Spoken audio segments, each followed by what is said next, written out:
What's up and welcome to My Point of View. I am your fat and opinionated host, and one thing that I think is very important for people to realize about the boycott of Target and Bud Light is that even though these companies are bleeding money, even though they have lost billions upon billions of dollars, and these boycotts have stretched for weeks, we are really still in phase one of all of this.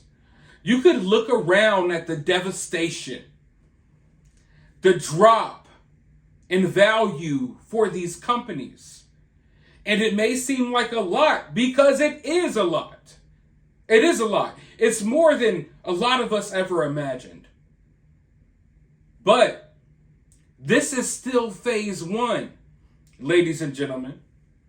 As I talked to you all about the other day, if we can keep this boycott going for another week or two or another month or so, and I know we can, and I know we will, Bud Light is about to run into a whole new problem because they're going to start losing shelf space.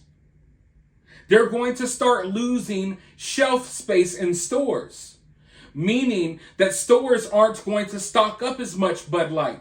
Meaning that even if the boycott stops, Bud Light does not have the ability to sell enough beer to make a comeback.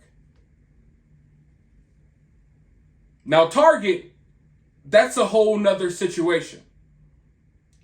But one thing that I don't think people realize yet is that lawsuits may start popping up.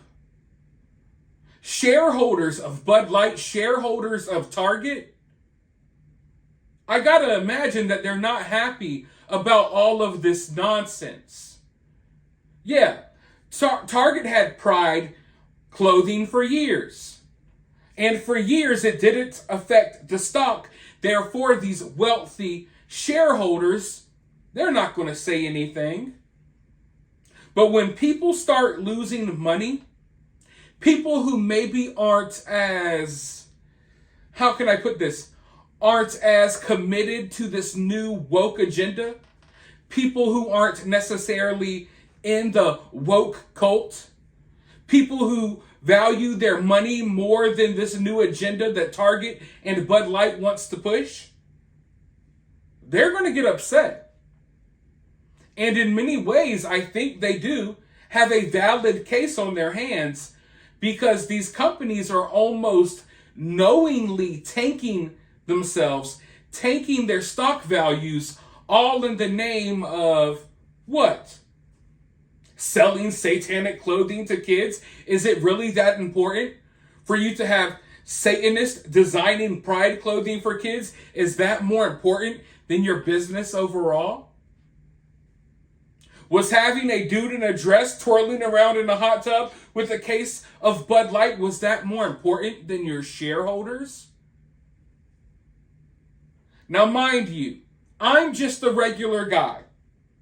So you might not take my opinion with as much value as someone like, let's say, Elon Musk, one of, if not the richest person on earth. And he recently spoke out. And he said that Target needs to worry, that he believes they may have some lawsuits on their hands.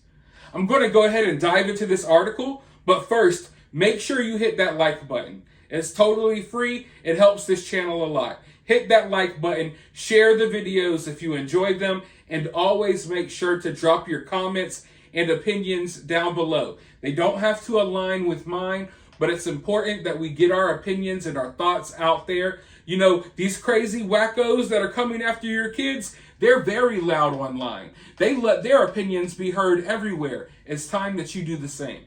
But let's go ahead and dive into this article. Billionaire entrepreneur Elon Musk says it is just a matter of time before Target Corp is hit with legal action from investors as the retailer continues to shed value amid controversy over its Pride merchandising decisions. In response to the news that JP Morgan Chase & Co. downgraded Target stock last week, Musk tweeted this: "Won't be long before there are class action lawsuits by shareholders against the company and board of directors for destruction of shareholder value." And you know what? I agree. And if I was one of these big shareholders of Target stock or Anheuser-Busch, I would be hitting up these other shareholders like, hey, what do y'all want to do about this?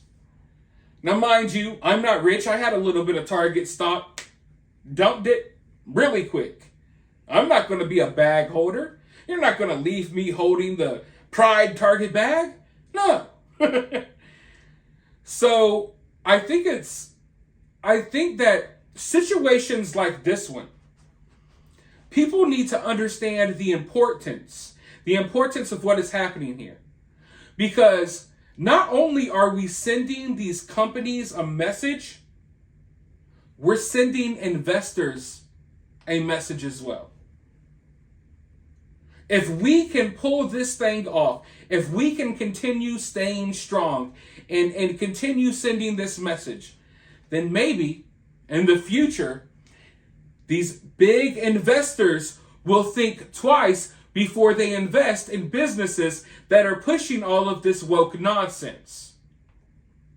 We need to make this woke nonsense toxic. It's already toxic, don't get me wrong, but we need to show these corporations, these big investors, we need to show them that going woke, it's toxic for your company. It's poisoning your company. It actually is, but it's time for us to show them that. When we allow them to push this nonsense and we don't say anything and we continue buying their product or we continue doing this and doing that, we're not teaching them a lesson. So they think it's okay. We're going to continue doing this. We're going to continue doing this. We're going to continue doing this. So like I said, I think that we are still in phase one of this whole entire situation.